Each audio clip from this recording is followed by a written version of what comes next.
दोस्तों, मेरी चाची मेरे लिए हल्दी वाला गर्म दूध लेकर आई और मुझे बोला, लो जल्दी पी लो और तुम्हारी वीकनेस दूर कर और फिर से काम शुरू कर। चाची का चेहरा काफ़ी सुंदर और फ्रेश था। खुले बाल, लाल होठ के साथ वह नहाकर आई थी। उनकी उम्र तो ज़्यादा थी लेकिन वह अभी 30 साल की लग रही थी। जब मैं नाश्ता करने के लिए गया तब उसने मुझे ज़्यादा खाने को दिया। मैंने कहा, मुझे इतने ज़्यादा की ज़रूरत नहीं है। उसने कहा, तुमको इससे काफ़ी ज़्यादा शक्ति मिलेगी और तुमको परिश्रम तो करना ही पड़ेगा। मैंने उनके सामने देखा और कहा, आपका मतलब क्या है? आप मुझसे कैसा परिश्रम करवाना चाहते हो? आप मुझसे कहना क्या चाहते हो? फिर उसने शर्मा कर मुझे कहा, दोस्तों, मैं काफ़ी टाइम के बाद अपने चाचा के घर गया था। वहाँ इतनी ठंड थी कि कोई भी हो वह कांपने लगता है। उनके घर में 2 फैमिली रहती है, एक मेरे चाचा चाची और दूसरे मेरी चाची की बहन और उनके पति। वह सब लोग साथ में रहते हैं। मेरे चाचा स्कूल के मास्टर हैं, इसलिए वह दिन में स्कूल चले जाते हैं। इसलिए घर में मेरी चाची और उनकी बहन और 3 बच्चे रहते हैं। सुबह नाश्ता करने के बाद मैं नहाने के लिए जा रहा था। दोस्तों, मैं पहले आपको बता दूं कि मेरी चाची की बहन के पति और उनका बेटा हैदराबाद में रहते हैं। वह 3-4 महीने के लिए एक बार आते हैं। मेरी चाची की उम्र 40 साल हो गई थी और उनकी बहन 35 साल की थी। मेरी चाची गांव की मोटी औरत है, जबकि उनकी बहन काफ़ी खूबसूरत और पतली है। मैंने अपना सामान ऊपर की मंजिल में खाली कमरे में रखा था। जब मैं अपनी बैग में से टॉवेल और कपड़े निकाल रहा था, तब मेरी चाची ने आकर मुझे कहा, तुम मुझे अपने कपड़े धोने के लिए दे दो। मैंने कहा, ठीक है। फिर वह ऊपर की मंजिल पे चली गई। वहाँ 4 कमरे थे, जिसमें एक चाचा चाची और दूसरा उनकी बहन का कमरा था। मैंने अपने कपड़े निकालकर टॉवेल लपेट लिया। फिर जब मेरी चाची आई, तब मैंने सारे कपड़े दे दिए। फिर उसने कहा, यह भी निकाल दीजिए, आप कैसे नहाएंगे? मैंने कहा, नहीं नहीं, मैं नहा लूँगा। फिर उसने मेरे सामने देखा और कहा, तुम्हारे गाल पर यह किस चीज़ का निशान है? मैंने कहा, पता नहीं। उसने कहा, यह नाखून के निशान है। फिर वह हंसने लगी। मैंने कहा, ऐसी कोई बात नहीं है। फिर उसने कहा, उम्र से कोई फ़र्क नहीं पड़ता। यही तो आपका समय है, आनंद कीजिए और खुश रहे। क्या पता आगे आपको क्या मिलेगा और क्या नहीं मिलेगा।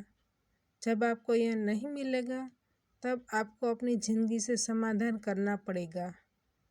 वह इतना कहकर चली गई। फिर मैं नहाकर अपने कपड़े पहन लिए। फिर जब मैं नीचे गया, तब मैंने चाची की बहन को देखा। उसने मुझे कहा, खाना खा लो, फिर तुम बाहर घूमने के लिए जाना और अपना टाइम स्पेंड करना। मैं खाना खाने के लिए बैठा। उसने मुझे खाना दिया। मेरी नज़र गई। उसने मुझे देखा और कहा, और कुछ चाहिए? कुछ और भी चाहिए तो तुम मुझे बता देना। फिर मैं खाना खाने के बाद बाहर घूमने के लिए चला गया। शाम को वापस आने के बाद सबके साथ खाना खाने के बाद थोड़ी देर बातें की। फिर मैं अपने कमरे में जाकर अपना मोबाइल देखना शुरू किया।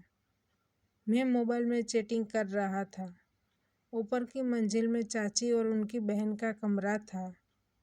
लगभग 11:30 बजे चाची की बहन आई और मुझे कहा, यह लो, दूध पी लो। दूध पीकर सो जाओ और साथ में गुड़ भी खा लो, क्योंकि आज बहुत ठंड है, इसलिए तुम्हारे शरीर में गर्मी बनी रहेगी। मैंने कहा, क्या गुड़ खाने से शरीर में गर्मी बनती है? उसने कहा, हाँ, देखो तुम्हारे अंकल गुड़ खाने के बाद सो जाते हैं और ठंडी के टाइम में भी बाइक चला लेते हैं। फिर हम दोनों हंसने लगे। मैंने कहा, आप भी पी लीजिए। उसने कहा, मैं दूध पीकर क्या करूँगी? मुझे कहाँ बाइक चलानी है। मैंने कहा, ऐसा नहीं है, पूरा दिन आप खेत में काम करने के लिए जाते हो तो खाना पीना अच्छे से होना चाहिए। फिर उसने कहा, मुझे गर्मी नहीं चाहिए, मुझे नुकसान होगा। फिर उसकी आंखों में आंसू आ गए। मैंने कहा, क्या हुआ, क्या कोई प्रॉब्लम है? उसने कहा, कुछ नहीं, सब कुछ ठीक है, बस एक ही प्रॉब्लम है कि मैं अकेली रहती हूँ। यह अकेला रहना ही सबसे बड़ी प्रॉब्लम है। फिर मैंने कहा, अब मैं आ गया हूँ ना, अब थोड़े दिन मैं आपके साथ ही रहूँगा। फिर वह हंसने लगी और कहा, बेटा तुम मेरे साथ रहोगे तो काफ़ी मज़ा आएगा। मैंने दूध पिया और गिलास उनको दे दिया। फिर वह चली गई। जब रात को मैं पानी पीने के लिए नीचे गया तब मुझे चाचा के कमरे से कुछ आवाज़ सुनाई दी। मैं समझ गया था और मन ही मन सोच रहा था। फिर मैं ऊपर अपने कमरे में चला गया और दरवाज़ा बंद कर दिया। मेरे दिमाग से वही बातें दूर नहीं हो रही थी कि वे दोनों ठंडी के टाइम में कितनी मस्ती कर रहे हैं। तभी अचानक से मेरा दरवाज़ा धीरे से खुला तो सामने चाची की बहन खड़ी थी। उसने मुझे पूछा, क्या हुआ? मैंने कहा, कुछ नहीं, मैं पानी पीने के लिए गया था। फिर उसने कहा, इस साल काफ़ी ज़्यादा ठंड है, लो मेरा कंबल लो और अपने आप को ढक लो, सुबह आकर ले जाऊंगी। फिर मुझे थोड़ा अच्छा लगा। मैंने कहा, मौसी रुकी। उसने कहा, हाँ।